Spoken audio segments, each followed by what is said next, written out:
قسم کا دنیا میں ایک ہی مقصد ہوتا ہے لوگوں کے سامنے کھانے کا. جب بھی کوئی شخص کسی کے سامنے قسم بیان کرتا ہے تو وہ اس نیت سے کہ اگلا بندہ میری بات کو سچ مان لے, یقین کر لے, اور اللہ کو اپنی بات یقین کروانے کے لیے قسم کی ضرورت, کیونکہ اللہ جھوٹ بولتا, اللہ تعالیٰ ہمیشہ سچ بولتا ہے, اور ہمیشہ بلکہ سچ بولنے میں اللہ فرماتا ہے میں حیا بھی نہیں کرتا, ہر چیز کھلی کھلی بیان کر دیتا ہوں. تو یہ جو آیت کا آغاز ہے, یہ سورت کا آغاز اللہ نے قسم, قرآن کی قسم کھا کر کی ہے. فرمایا بل الذین کفروا فی عزۃ و شقاق. اللہ فرمایا کفار ایک تکبر میں اور اپنے انا کے اندر ہیں. وَكَمْ أَخْلَقْنَا مِن قَبْلِهِمْ مِن قَرْنٍ. اللہ فرمایا یہ تو کافر مکہ, یہ تو آج کی بات ہے, ہم نے ان سے پہلے بڑی قومیں برباد کر دی اور ان قوموں کے نام و نشان بھی دنیا میں نہیں ہیں. اللہ فرمایا میرے لیے کوئی مشکل نہیں, کہ کفار مکہ ایک بات یہ بھی اکثر کہا کرتے تھے, اگر یہ نبی پر قرآن جو اتر رہا ہے وہ واقعی سچا ہے اور یہ واقعی سچے نبی ہیں, حضور کو سچا تو مانتے تھے لیکن نبی نہیں مانتے تھے. مسئلہ اصل میں یہ تھا, حضور کی نبوت کو نہیں مانتے تھے. اللہ فرمایا اگر یہ اپنے میرے محبوب کو, اللہ نے فرمایا کہ یہ میرے محبوب کو نبی نہیں مانتے, تو میرا رب فرماتا ہے کہ یہ ایک بات کہتے ہیں کہ اگر یہ واقعی سچے نبی ہیں تو ہم پر اللہ کا عذاب کیوں نہیں آتا پہلی قوموں پر جیسے آیا. اور پہلی قوموں کے عذابات کے ذکر کو یہ اپنے لیے قصے کہانیاں سمجھتے تھے, کہتے تھے بنائی ہوئی قصے کہانیاں, لوگوں نے کہانیاں بنائی ہوئی ہیں, یہ ہمیں سنا دیتے ہیں, حقیقت میں اس کا کوئی تعلق نہیں ہے. حالانکہ قرآن مجید میں جتنے قوموں کا ذکر آیا ہے وہ ساری سچے واقعات ہیں اور حقیقی واقعات ہیں, بلکہ اس سے پہلے اس کے علاوہ بھی بہت ساری قومیں ہیں جس کا ذکر قرآن میں نہیں آیا. تو اللہ نے فرمایا ما سمعنا بہذا فی الملۃ الآخر ان ھذا الا اختلاق. اللہ تعالیٰ نے فرمایا یہ جو عیسائی ہیں, یہ جو پچھلے دین کو ماننے والے ہیں, یہ ان کی کہانی بھی کسی نے نہیں سنی تھی, یہ تو نئی کہانی گڑھی. حالانکہ اللہ فرماتا ہے محبوب علیہ السلام سے 550 سال کا فرق ہے عیسائیوں کا, یعنی حضرت عیسیٰ علیہ السلام کا. اب کفار مکہ نے یہ بھی جانتے تھے, نبی علیہ السلام مکہ سے باہر زندگی میں ایک بار ہی گئے تھے بچپن میں ملک شام اپنے چچا کے ساتھ تجارت میں, اس کے علاوہ نبی علیہ السلام نے کبھی عیسائیوں کے ساتھ ملے بھی نہیں, ان کے ساتھ بات بھی نہیں کی ہے. مکہ میں تو سارے بت پرست رہتے تھے. تو اللہ نے فرمایا کیا یہ جو عیسائیوں کی باتیں قرآن میں آ رہی ہیں کہ یہ بھی کوئی کہانی ہے؟ چلے پرانے جو جن قوموں کو یہ جانتے نہیں ہیں ان کے اوپر کسی بات کا یہ بنا لے کہ یہ شاید آپ صلی اللہ علیہ وسلم اپنی طرح کہانی بنا کے بیان کر رہے ہیں. حالانکہ عیسائی تو ابھی کے قریب گزرے ہیں اور نبی علیہ السلام تو کبھی ملے بھی نہیں ان سے. یہ کفار مکہ تو عیسائیوں کو جانتے بھی ہیں, ان کے علاقوں میں گھوم کے بھی آئے ہیں, تو ان کی ساری خبریں قرآن میں جو آئی ہیں تو جس نبی پر یہ نازل ہو رہی ہیں وہ نبی بھی سچا ہے اور ان کا قرآن بھی سچا ہے. تو اللہ تبارک تعالیٰ نے حضرت داؤد علیہ السلام کا تذکرہ بڑا تفصیل سے کیا ہے, ان پر جو اللہ تعالیٰ کی طرف سے آزمائش آئی ہے. اور پھر حضرت ایوب علیہ السلام کا تو اللہ نے فرمایا کہ ہم نے حضرت ایوب علیہ السلام کے بارے میں ایک بات کہی کہ ان پر اللہ نے آزمائش بھیجی اور ایوب اپنی آزمائش میں پورا اتر گئے.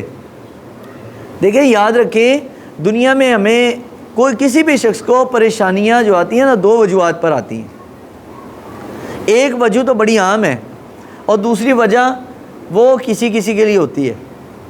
ایک وجہ جو عام ہے وہ یہ ہے کہ ہمارے اعمال, غلط اعمال ہمارے سامنے آتے ہیں, اور بعض دفعہ وہ بار بار آزمائش جو آتی ہے کسی بھی نیک صالح بندے کو, کسی اللہ والے کو کوئی بیماری آ جاتی ہے, کوئی آزمائش, کوئی مشقت, کوئی پریشانی آ جاتی ہے, تو یہ ان کے گناہوں کی وجہ سے نہیں ہوتا, بلکہ یہ اللہ تعالیٰ نے ان کے درجات کو بلند کرنے کے لیے ان پر ایک آزمائش اور تھوڑی دیر کے لیے اللہ ان کا امتحان لیتا ہے.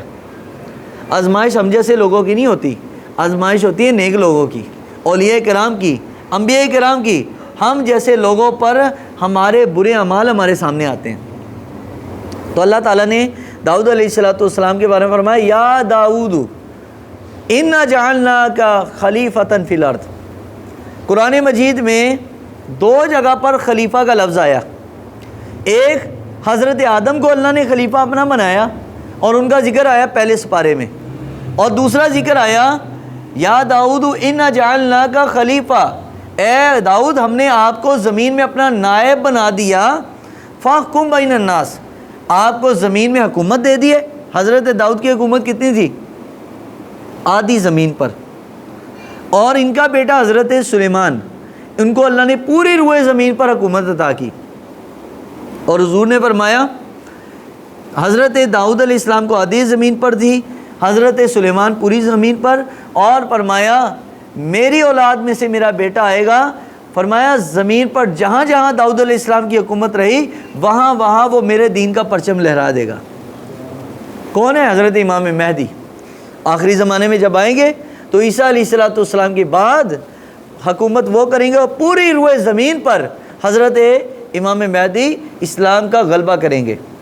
تو اللہ نے فرمایا اے داؤد اب ہم نے آپ کو زمین میں حکومت دی، اب حکومت کے بعد جس کو اللہ تعالیٰ یہ منصب نصیب کرے اس کی کیا ڈیوٹی ہے، قرآن نے بیان کی ہے۔ قرآن کا فاحکم بین الناس، آپ اگر کبھی غور کریں آپ کی لاہور ہائی کورٹ میں اور آپ کی سپریم کورٹ کے باہر انہوں نے یہ آیت مبارکہ لکھ کر لگائی ہوئی ہے، لیکن یہ آیت کورٹ کے باہر ہے، کورٹ کے اندر نہیں ہے۔ آپ کو یہ کورٹ کے باہر ہی آیت تو نظر آئے گی، کیا آیت ہے؟ فاحکم بین الناس۔ اللہ نے حضرت داؤد کو کہا تھا اے داؤد میں نے تمہیں حکومت دی، اب تیرا کام ہے لوگوں کے درمیان انصاف قائم کرنا۔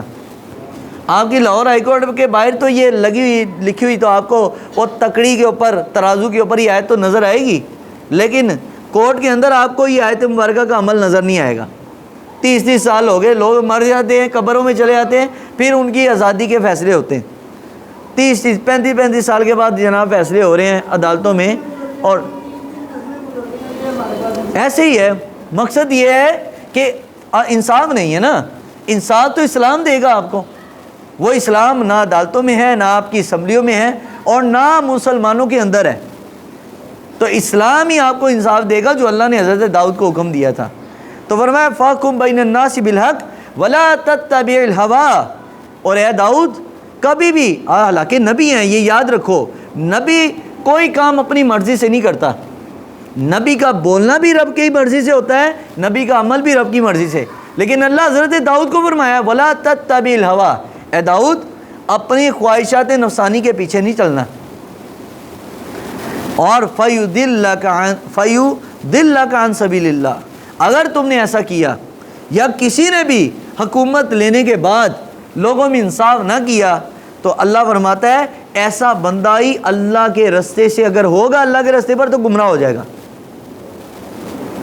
اور ان الذین یضلون عن سبیل اللہ، جو اللہ کے دین کے رستے کو چھوڑ جائے یا گمراہ ہو جائے، میرا رب فرماتا ہے لہم عذاب شدید بما نسوا یوم الحساب، اللہ فرماتا ہے جیسے وہ دنیا میں انصاف کرنا بھول گیا، قیامت والے دن اس پر اللہ کی رحمت، وہ جو ہے اللہ کی رحمت اس کو بھول جائے گی اور اس کے لیے سخت عذاب ہوگا۔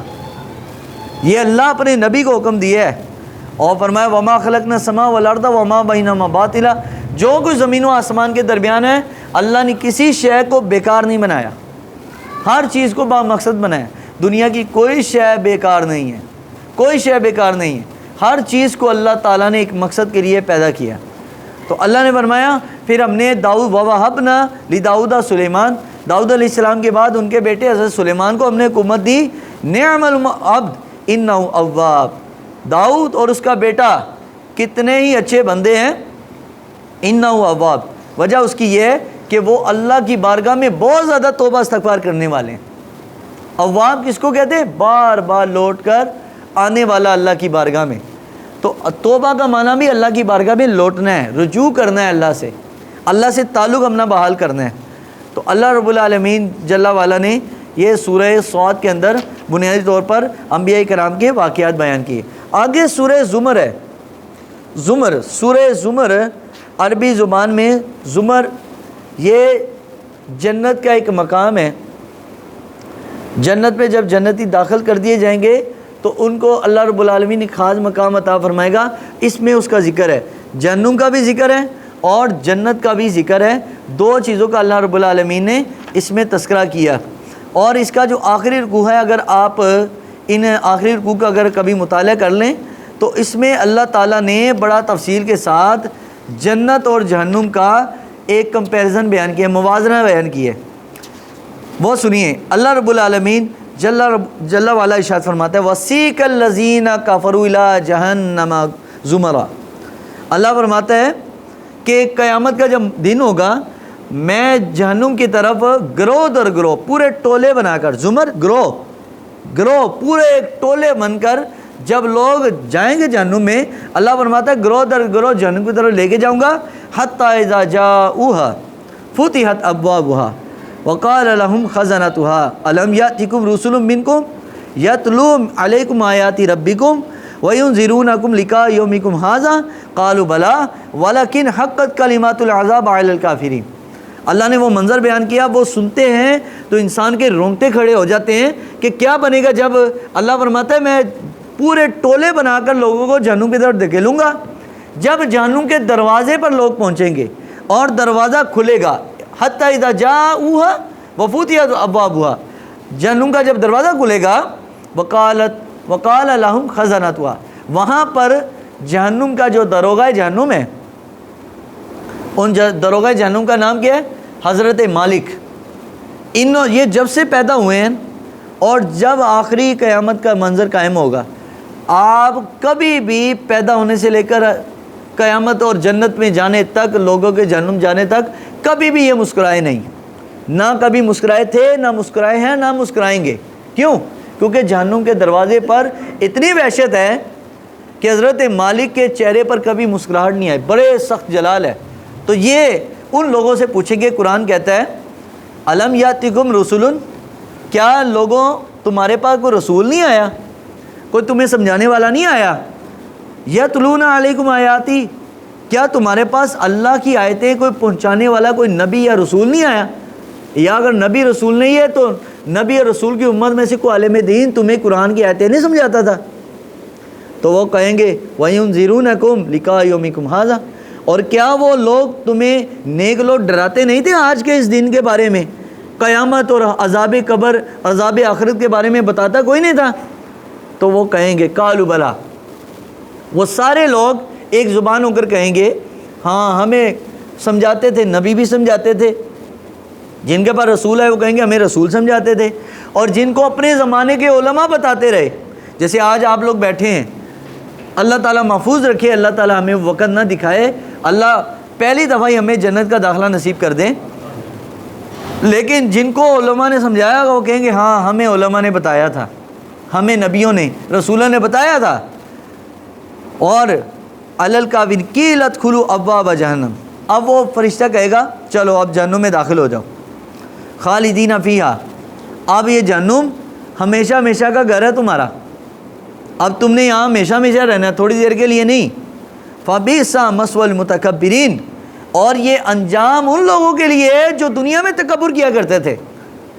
حضور سے پوچھا گیا یا رسول اللہ صلی اللہ علیہ وسلم کیا آپ کی ساری امت جنت جائے گی؟ فرمایا ساری امت میری جنت جائے گی، ساری امت جنت جائے گی، لیکن فرمایا الا من ابا، پوچھا ہے یا رسول اللہ الا من ابا، سوائے ان کے جنہوں نے تکبر اختیار کیا یا جو گناہ کر کے گناہ پر خوش ہوتے تھے۔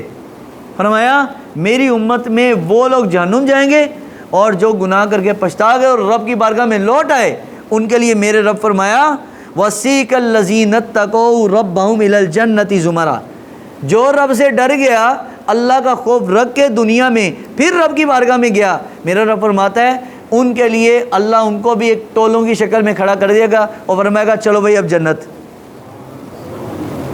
اور جنت جا کے حتیٰ اذا جاءوها، جب وہ جنت پہنچیں گے وفتحت ابوابها، ان کے لیے جنت کا دروازہ کھلے گا، وقال لهم خزنتها، تو جنت کا فرشتہ جن کو کہتے ہیں حضرت رضوان، جنت کے فرشتے کا نام کیا ہے؟ حضرت، اور جہنم کے فرشتے کا نام کیا ہے؟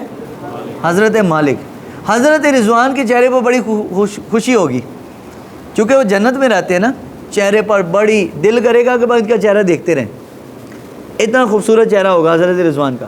وہ کہیں گے چلو بھائی اب جنت کے اندر داخل ہو جاؤ، اور آگے وہ ایک بات کہیں گے سلام علیکم طبتم فادخلوها خالدین، تم پر سلام بھی ہو ماشاءاللہ تم سب لوگوں نے بڑی زندگی گزاری، بڑی اچھی زندگی گزاری، اب فادخلوہا خالدین، اب جنت میں داخل ہو جاؤ، ہمیشہ ہمیشہ رہنا ہے۔ اب اس میں موت بھی نہیں ہے، یہاں دکھ بھی نہیں ہے، یہاں بیماریاں بھی نہیں ہیں، یہاں پریشانیاں بھی نہیں ہیں، یہاں ہمیشہ کی سکون کی زندگی ہے۔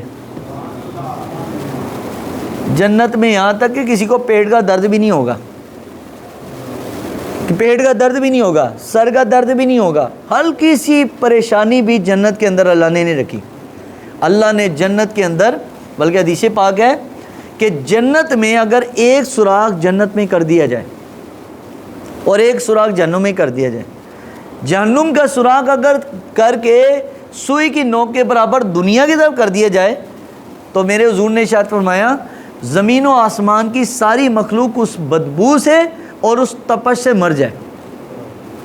جہنم کی چھوڑی سوئی کے نوک کے برابر سوراخ صرف دنیا کی طرف کر دیا جائے، اس کا رخ موڑ دیا جائے، جہنم کی دیوار سے سوراخ کر کے دنیا کی طرف موڑ دیا جائے اس سوراخ کو، تو ساری دنیا مر جائے گی بدبو سے۔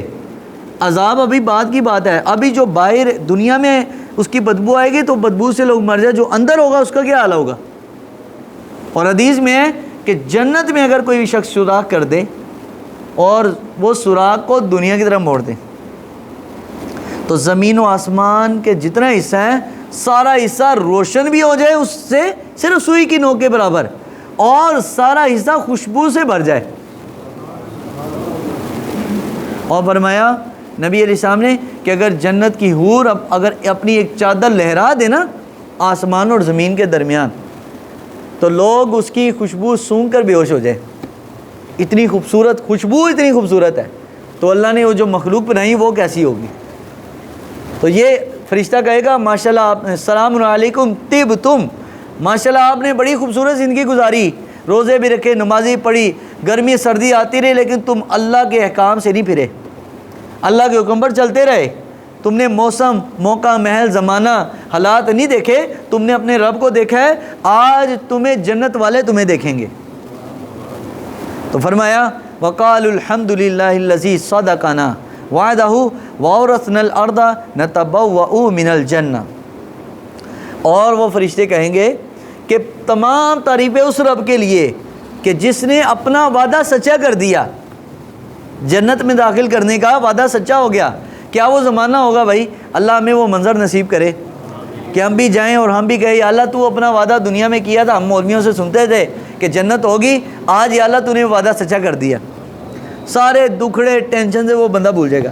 اور بلکہ حدیث میں ہے کہ جب ایک نظارہ وہ جنت کا کرے گا نا جنتی، صرف ایک نظارہ، ایک نظر جنت کو دیکھے گا تو میرے سرکار دو عالم علیہ السلام کی حدیث ہے کہ وہ بندہ دنیا میں پریشان رہتا ہوگا لیکن جنت کو دیکھنے کی وجہ سے اس کی ساری پریشانی تھکاوٹ اتر جائے گی، اور وہ بندہ جنت کو دیکھ کے کہے گا کاش مجھے اللہ کے رستے پر کینچیوں سے میرے جسم کے ماس کو کاٹا جاتا، اللہ کے لیے مجھ پر بیماری آتی، اللہ کے لیے مشکلات آتی، تو آج جنت میں مجھے جو درجہ ملا ہے مجھے اس سے بڑا درجہ ملتا۔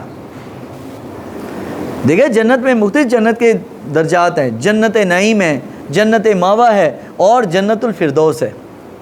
عام بندوں کو تو جنت نعیم ملے گی، پھر اس سے آگے جنت ماوا ہے، پھر جنت الفردوس ہے۔ یہ وہ جنت ہے جنت الفردوس جس میں آپ کے اور ہمارے آقا مولا صلی اللہ علیہ وسلم رہیں گے۔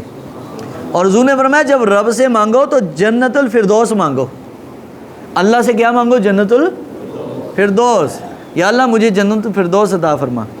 کئی لوگ کہتے ہیں نہیں جی جنت ایسے نمازیں نہیں پڑھنی چاہیے، تو بھائی خود اتنے بڑے ولی اللہ نہ بنو۔ اور رابعہ بصری کا قول ہے کہ انہوں نے کہا جی جنت کے لیے نماز پڑھے تو میں جنت کو آگ لگا دوں، جو دوزخ سے بچنے کے لیے نماز پڑھے تو دوزخ کو بجھا دوں۔ یعنی لوگ دوزخ کے لیے جنت کے لیے نماز پڑھتے ہیں تو حقیقت میں پڑھنی ہی اس کے لیے چاہیے۔ کیوں؟ کیونکہ اللہ جنت میں اسی کو داخل کرے گا جس سے رب راضی ہوگا۔ آپ سمجھتے کہ پتہ نہیں کیا لوگ نمازوں کے سر پر جنت میں جائیں گے، نہ، جانا اللہ کے فضل سے ہے لیکن جس سے رب راضی ہوگا جنت میں وہی جائے گا۔ تو اس لیے اللہ سے جنت مانگا کریں اور جنت فردوس مانگا کریں۔ میرے سرکار تو ہاتھ اٹھا اٹھا کے اللہ کی بارگاہ میں اللہ سے جنت فردوس مانگا کرتے تھے۔ تو سورہ زمر میں بنیادی طور پر اللہ تعالیٰ نے ان احکامات کا تذکرہ فرمایا۔ آگے سورہ مومن ہے. سورہ مومن اس میں اللہ رب العالمین نے اپنی رحمت کا ایک تذکرہ کیا ہے. وہ آیت میں پڑھنا چاہوں گا. اللہ فرماتا ہے الذین یحملون العرش ومن حولہ یسبحون بحمد ربہم ویؤمنون بہ ویستغفرون للذین آمنوا. اللہ فرماتا ہے کہ اللہ کے عرش کو کچھ فرشتوں نے تھاما ہوا ہے. اللہ کے عرش کے جو پلر ہے نا، ستون ہے، 4 فرشتوں نے وہ اس کو پکڑا ہوا ہے. اور ہر فرشتہ اللہ کی بارگاہ میں اللہ کی حمد و ثنا بیان کرتا ہے. سبحان اللہ و بحمدہ سبحان اللہ العظیم زبان سے کہتا ہے. اور فرمایا اور وہ فرشتے اللہ کے وہ فرشتے وَيَسْتَغْفِرُونَ لِلَّذِينَ آمَنُوا، وہ فرشتے ان نیک لوگوں کے لیے جو میرے سرکار کی امت میں سے سرکار دو عالم علیہ السلام کے سچے غلام، سچے مومن ہیں، وہ فرشتے ان نیک لوگوں کے لیے استغفار کرتے ہیں کہ یا اللہ فلاں ایک بندے کو بھی بخش دے، فلاں کو بھی بخش دے. ربنا وسعت كل شيء رحمة وعلما فاغفر للذين تابوا واتبعوا سبيلك وقهم عذاب الجحيم. وہ فرشتے اللہ سے 3 دعائیں کرتے ہیں. نمبر 1 پر اللہ سے حمد و ثنا کرتے ہیں، نیک لوگوں کے لیے استغفار کرتے ہیں، اور نمبر 3 پر یہ کہتے ہیں یا اللہ جو بندے تیرے بارگاہ میں توبہ کرتے ہیں واتبعوا سبیلک، اور جو تیرے رستے پر چلتے ہیں، یا اللہ ان تمام لوگوں کو جہنم کی عذاب سے آزادی عطا فرما. یار فرشتے معصوم ہیں نا، کہ فرشتے معصوم عن الخطا ہیں، ہر گناہ سے پاک ہیں. اللہ کے یہ فرشتے رب کی بارگاہ میں اے امت مصطفیٰ صلی اللہ علیہ وسلم کے لیے رب کی بارگاہ میں دعا کرتے ہیں. اور وہ حدیث میں ہے آپ جتنی دیر یہاں بیٹھے، جتنی دیر چل کر آئے اس نیت سے کہ چلو بھائی آج درس قرآن سنیں گے، تو حدیث پاک میں ہے جو اس رستے پر چلتا ہے تو وہ فرشتے جو اللہ کے آسمان پر ہیں اور وہ مچھلیاں جو سمندر میں ہیں دین سیکھنے اور سکھانے والوں کے لیے استغفار کرتے ہیں. تو یہاں بیٹھنا خالی جتنی دیر آپ بیٹھے ہیں آپ کو تسبیح آپ نہ بھی پھیریں، آپ کی تسبیح کہیں اور چل رہی ہے. آپ زبان سے نہ بھی کچھ پڑھیں، صرف رسول اللہ کا فرمان، قرآن کا اللہ کا فرمان صرف کان سے سن لیں اور سمجھ لیں، تو آپ کے لیے وہ فرشتے جو اللہ کا عرش تھامے، اللہ کے عرش کے ستون تھامے ہوئے ہیں، وہ آپ کے لیے دعا کر رہے ہیں. تو کتنی برکتیں ہیں بھائی جو دین پڑھتا ہے اور جو دین سیکھتا ہے. تو سورہ المومن میں بنیادی طور پر اللہ تعالیٰ نے ان چیزوں کا تذکرہ فرمایا. اگلی صورت ہے سورہ حامیم سجدہ. سورہ حامیم قرآن مجید میں سورہ سجدہ کے نام سے 2 صورتیں ہیں. ایک سورہ حامیم سجدہ ہے اور ایک سورہ الف لام میم سجدہ ہے. حامیم سجدہ یہ جو اس کا ایک پاؤں والا حصہ پہلا حصہ اور اگلا ایک سپارہ آج وہ پڑھا جائے گا. تو چونکہ اس میں چند آیتیں 2-3 آیتیں پڑھی گئی ہیں تو انشاءاللہ یہ کل کے درس کے ساتھ ملا کر ہم اس کو انشاءاللہ بیان کریں گے. دعا ہے اللہ تعالی ہم سب کو عمل کی توفیق عطا فرمائے. الحمدللہ رب العالمین والصلاة والسلام علی خیر خلق محمد وعلی آلہ وصحبہ اجمعین. ربنا تقبل منا انک انت السمیع العلیم وتب علینا انک انت التواب الرحیم. صلی اللہ تعالی علی خیر خلق محمد وعلی وسلم.